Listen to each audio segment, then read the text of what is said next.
કરતા જણાવ્યું હતું કે હું બંધારણ સભાના તે તમામ મહાનુભાવોને નમન કરું છું જેમણે આપણને આ પવિત્ર બંધારણ આપ્યું છે.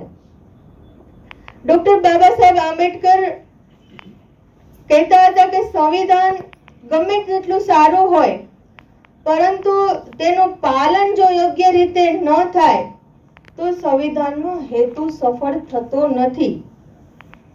હાલ જે લોકો નાની અભિનંદન.